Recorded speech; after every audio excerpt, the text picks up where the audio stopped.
Hello, I'm Porschia Parker Griffin, and I want to welcome you to the Career 101 podcast, a place for ambitious professionals and seasoned executives who want an edge in their career. We're talking about all of the things you were never taught or told when it comes to career growth, development, and change. Now, let's get into it.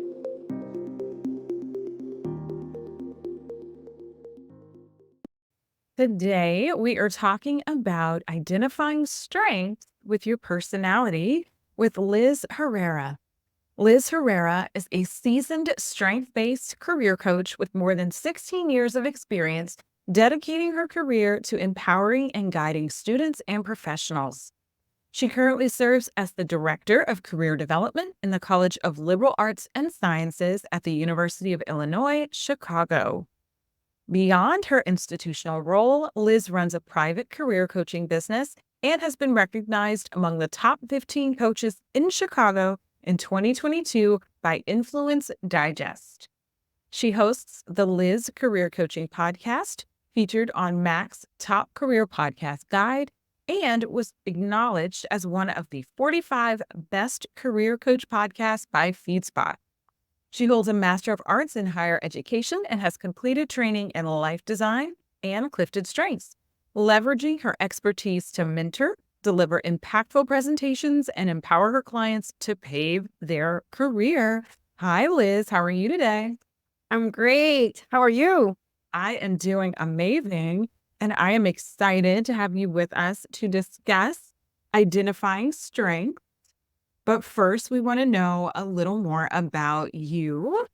So tell me about 7-year-old Liz. That is a fun question. I had to think about that. So yeah, 7-year-old Liz. I can remember being very adventurous and fearless. I was the kid that wanted to learn how to roller skate. I wanted to do extreme sports, water sports. Not that my grandparents allowed that, but I just had it in me. I wanted to do anything and everything. I was very adventurous, wanted to be running on the street, getting on the bicycle. And I think the biggest thing is just that I was fearless. I was not afraid of any consequences. And I just like an explorer, just curious. So what did you want to be when you grew up? Yeah, I think that's really about the exposure that I had. My father used to take us to the movies every Sunday. And so I wanted to be an actress. And I also wanted to be a teacher because I saw my teachers and I enjoyed them and I wanted to write on the board and help my peers. So I can recall wanting to be an actress and a teacher when I was at a younger age. And of course, that evolved over time. But those are my initial career goals at the very young age of maybe 7 or 8. Yeah. So what was your first job, Liz? Yeah, my first job. I was actually in high school and there was like a teacher training kind of program and they needed tutors. And so I was always intrigued by tutoring and helping others. And so I decided to be a tutor at my high school. It was my sophomore year. And so that was my my first job while in high school. But I have to say, when thinking about the first job that I felt like, okay, this is my first job was my junior year in high school. I worked at a healthcare clinic and it was a lot of administrative work and it was just exposure to, I would say, what the job market looked like or just the job landscape, what it was like to be a professional. And so those are some of the first jobs that I can think of. That's some great experience, Liz. So tell us about some highlights or pivotal moments in your career before you became a coach. Before I became a career coach. So prior to entering the career development space, my first job out of college was working at an alternative high school. And I was a Spanish instructor, but I also did academic skills and career counseling for high school students. And so that's really where it all started in working with the community, working with high school students, being a mentor. That was my first exposure to the field of education. Yeah, that's great. When I think back to high school, I guess we might have had some of these programs, but I don't remember a lot of career counseling. I just remember in my school, they had the either you're going to go to to a university track, or they had some other kind of focused options. But I think career counseling in high school is amazing, and it's great that you got to do that. I was very lucky. I like to call it plan happenstance. I started out as an administrative assistant right out of college. And then there was someone in that role that left. And so my supervisor at the time said, Liz, this is something you'd be interested in doing. And since I don't feel like I received a lot of career support or counseling support as a high school student, I approached it in the way that I would have liked to receive support and really encourage students and giving them the confidence. Again, this was an alternative high school. So a lot of these students were told that they were at risk of not graduating high school, not going to college. And I heard a lot of that in my own personal life, that for me, this was an opportunity to just give students that confidence that they could go to college, that they could pursue their goals. And when I had just graduated from college, and I didn't even think that was a possibility for me at that time. And so just being able to give that support was very important for me, and such a great exposure early on in my career. Yeah, it definitely sounds like it. So what motivated you to become a coach? So I received my degree in higher education. That's my graduate degree.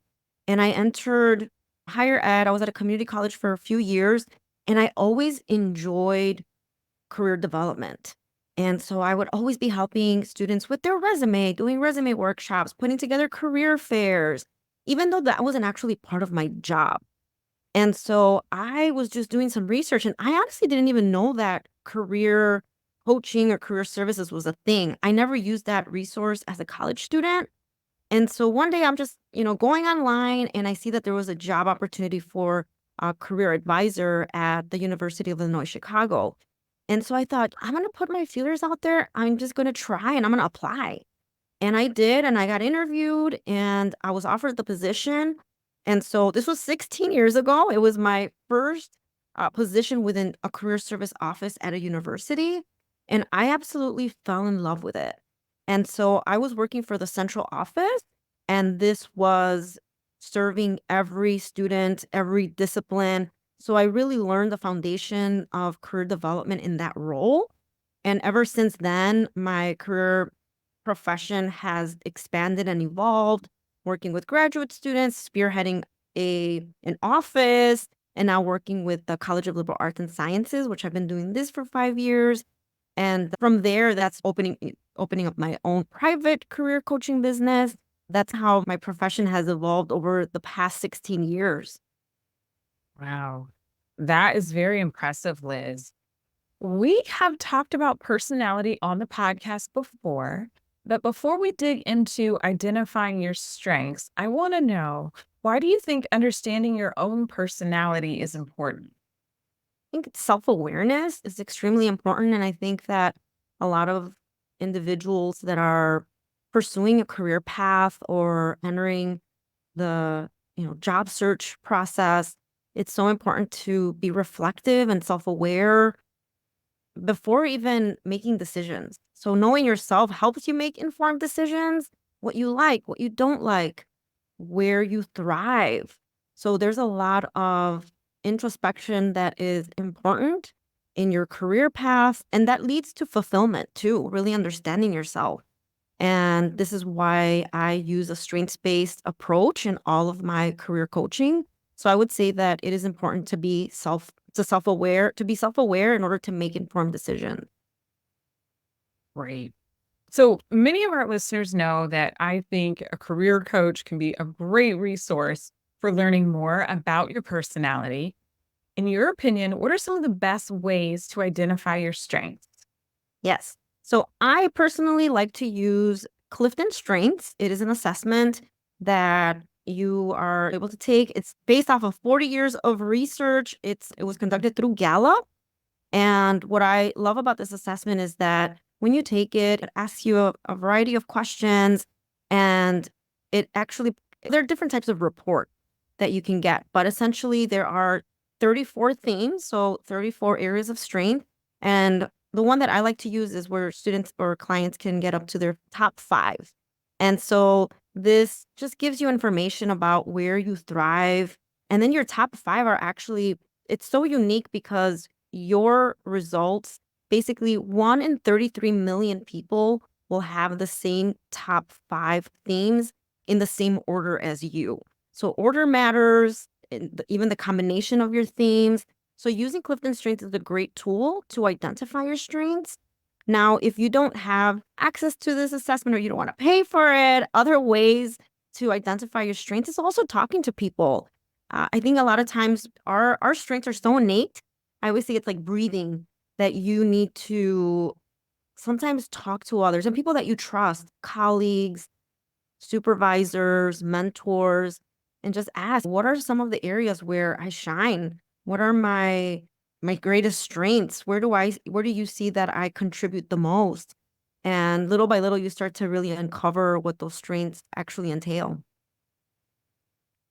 Thank you for sharing that with us. The Clifton Strength, I was talking to you earlier. I think it's a great assessment. I've taken it myself and gotten my top 5 results.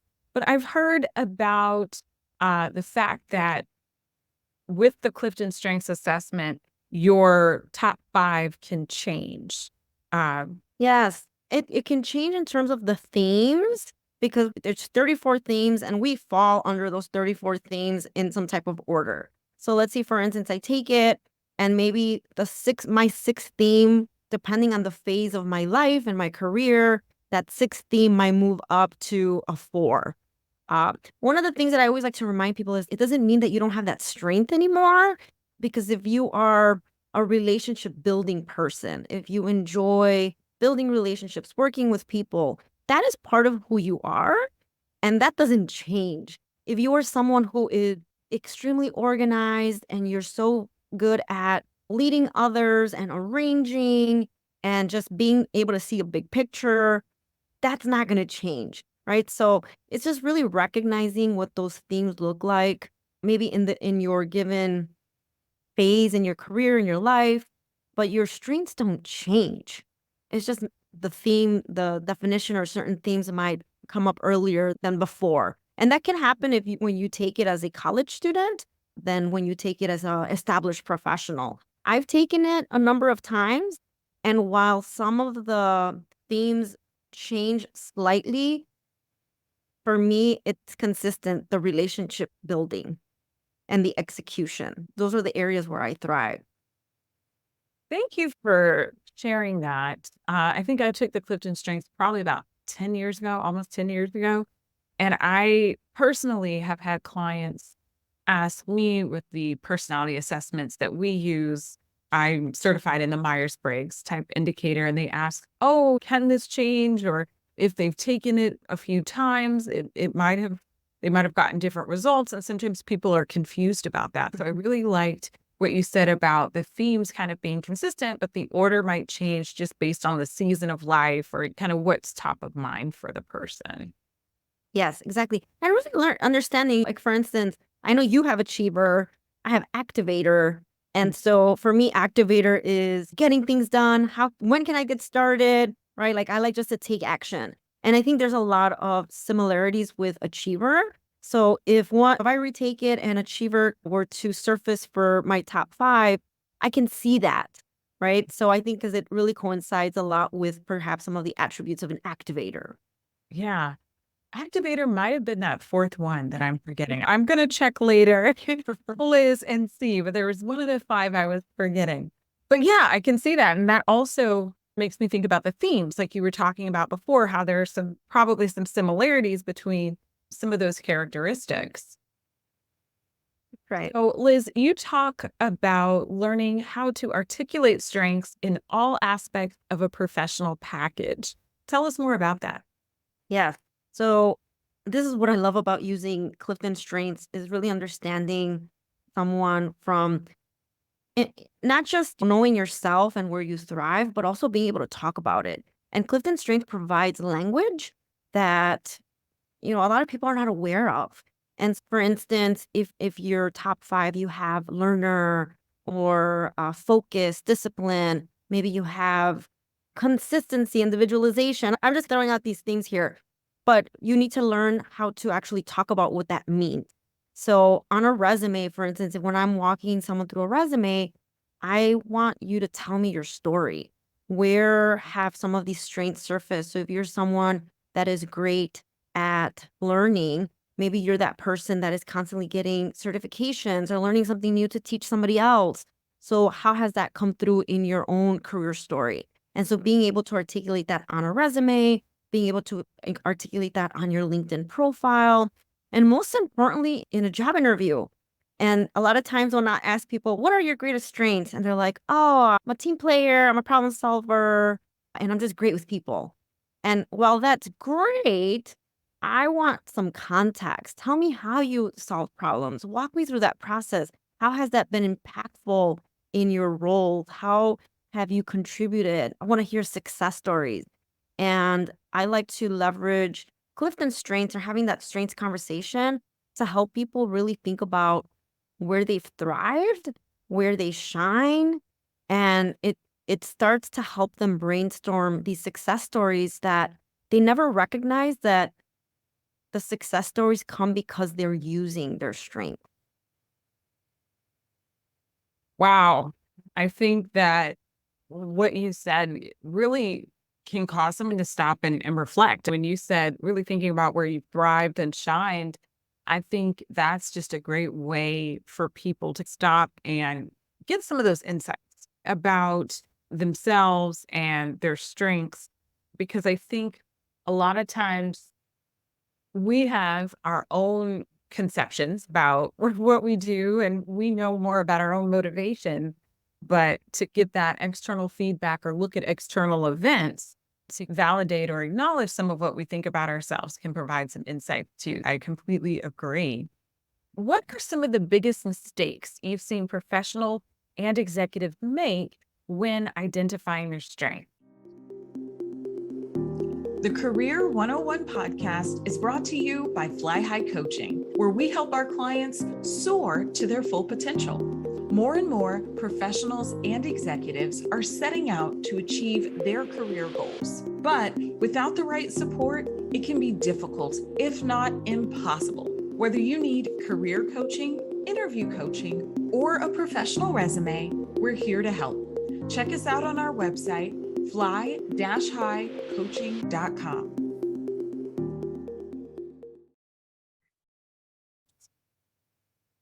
I would say undervaluing their strengths, not recognizing their worth, or also not cultivating their strengths or focusing on deficits. There's so many different things that come up when I have conversations when I'm walking someone through their strengths. And the first thing is, what are my weaknesses? And while it's important to recognize the things where we need to grow, that's definitely important. But also, I think really having that mindset shift of focusing on where we do thrive, where our strengths lie, and how we can further cultivate them.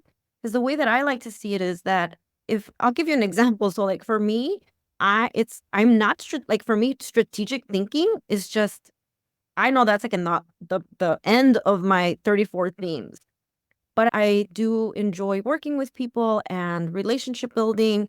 And so the way that I leverage those strengths of relationship building is to collaborate with people that are strategic or collaborate with people that are ideas that they love ideating, because those are maybe not my areas of strength. So knowing how to leverage your strength to build the skills that you need, the areas that maybe you find that you need to improve on, but working in a collaborative type of way or in a team environment.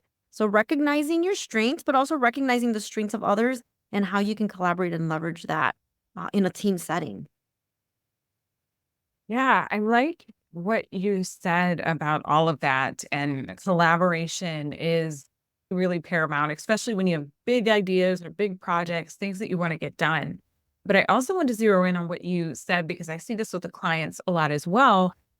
You might present a report. So in your case, their strengths, and they go right to what is my weakness? Where's the problem? And so sometimes I think it takes some mindset work to focus on the positive or the strengths first before we look at the negative or the areas where we could improve. That's right. Yes. It never fails. Even when I'm doing a mock interview, people will say, "Why did you ask me about my weaknesses?" I personally don't like to ask that when I'm interviewing people, but it's the first thing that people want to talk about. And for me, I'm like, no, let's highlight on your strengths, like where you are amazing. That's again, it's a boost of confidence and really owning what you bring to the table. Agreed, agreed. And yeah, I do not think that if you're in an interview, you shouldn't bring up the weaknesses. I think you should let the person ask that too. So I think that's a great point to mention, Liz. So, what are some tips or recommendations you would give to someone who wants to focus on using their strengths in their career? Yeah. So first, understanding strengths and knowing what that actually looks like because we're all unique. So just because I have empathy and learner and you have the same, let's say for instance, it doesn't mean that they show up the same for both of us. So really understanding, okay, this is just a general definition, but what does that look like for you? And I'll just give you an example. So I've worked with people who they're like, oh, I'm really stuck in my career, or I'm just not feeling motivated. And when I have these deeper conversations, it is because they're not actually using their strength. So if you are someone who is someone that is strong in executing, or you're a strategic thinker, but you're in a role that's not actually using those strengths, that's where you start to find that people become dissatisfied, they're unfulfilled, and really being able to recognize where you thrive, what you enjoy doing, that can help you find opportunities or lean into opportunities that you are going to find fulfillment. And so I think that is really important when thinking about your strengths or when you're being feeling frustrated in a position, in a job, in a role. What is really happening? What's the root of that? And a lot of times it's just that you're not leveraging your strengths. Mhm. So, let's say someone has that epiphany that you just mentioned, right? They realize I'm unhappy because I'm not using my strengths. What's a good first step for them? Yeah. So if they've come to that realization, I need to be focused more on work, like maybe working with people, or I want to be more in a leadership role because I'm a developer, right? So, like, one of the things is developer. Maybe now they're in the point of their career where they want to lead.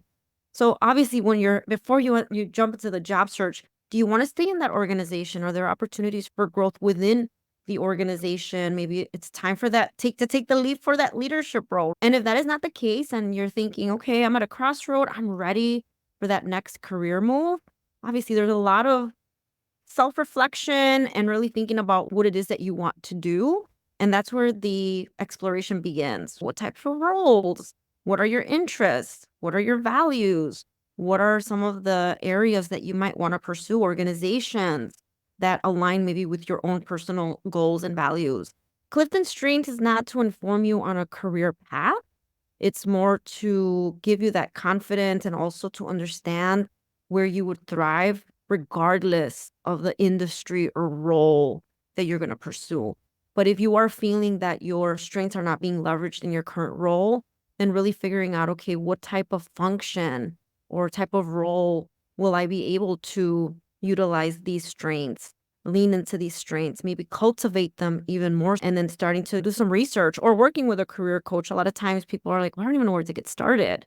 And so working with a career coach or a mentor, having these conversations would be a first step. Great. Another topic that we've discussed on the show in episode 54 was career development and specifically designing your own career development plan. What are your thoughts about using your strengths with career development? Yeah. Again, so really, I love the idea of designing your career. I think that we all build these skills and experiences. And I like the idea of owning your career path and not comparing your timeline or your goals to anyone else's. And really understanding, again, where you thrive, where you shine. When you know yourself, that really opens doors to opportunities or things that you want to do. but it also equips you and empowers you to say no to things that do not fit you, that do not align with you. And a lot of times we live in this society where it's okay, I need to go into this career because of status or whatever the case may be. And so really owning your story and saying, I value the ability to work with others or to lead others. I want to develop others.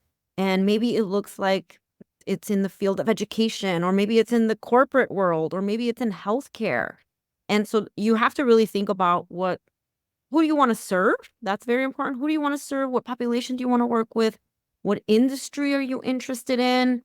But regardless of that, it's owning you and your uniqueness, your unique experiences, and just recognizing that you have gifts that you can contribute in any given career or role, but that you have control over a lot of the career decisions and really leaning into those. So tell us more about your business. My career coaching business. Yeah. So again, I am a strengths-based career coach. So if you are on my website, lizcareercoaching.net, you'll find that all my packages are all strengths-based. So I am not a resume writer, for instance. I like to go about resume writing through a strengths-based lens. So a lot of times, let's say, for instance, if you're talking to someone for a resume review, people give you feedback and, okay, tell me your story, and then I'll go ahead and rewrite your resume. I don't take that approach. That's not my philosophy. For me, I use CliftonStrengths, again, to give people that tool and guide so that they're able to articulate their strengths. And then the next part is, okay, let's talk about your career story, your career narrative. And then we go into, okay, now it's time to tailor it to the specific roles that you're looking for. So it's a process. The same thing with finding career clarity, starting with the strengths and then doing other assessments, of course, and trying to guide people in their unique journey. And also with interviewing, I like to use strengths. So anything that I do that's career development, there's a strengths component to all of the coaching that I do. Great. So we'll be providing a link to your website and other social channels in our show notes so people can find you online. But what is the best way for someone to get in touch with you? Yes, so I am on all social media platforms pretty much. So I do enjoy connecting with people on LinkedIn. I'm also on Instagram. So yeah, those would probably be the best ways to connect with me and find me. So now, Liz, I want to ask you our final question that we ask every guest. How do you think executives or professionals can get a positive edge in their career? I always say ongoing learning. And it's just I feel like you never arrive. It's constant growth, learning, stepping out of your comfort zone, being curious, challenging yourself and taking risk. I think in our career there's a lot of risk taking, and that could be exciting, could be scary, but I feel that the people that I have worked with, or including myself, you find fulfillment and success in that ongoing professional development, growth, challenging yourself and building your skills. And just to circle back to strengths, is how do you continue to grow those strengths that you already own and have and cultivate, and just that just will optimize your performance and continue to increase that career fulfillment. Liz, you have shared a lot of insights with us today, and I'm sure our listeners can use it to be more confident in their careers. We appreciate you being with us. Thank you very much for having me. This episode was brought to you by the Bravebird Career Alliance, the go-to membership designed for seasoned executives and ambitious professionals with everything you need for career planning, strategy, training, and support. Thank you again for listening to the Career 101 podcast. I hope you have at least one key takeaway that you can use in your own career. If you enjoyed hanging out with us, please rate, subscribe, and share this podcast. Until next time, here's to your success.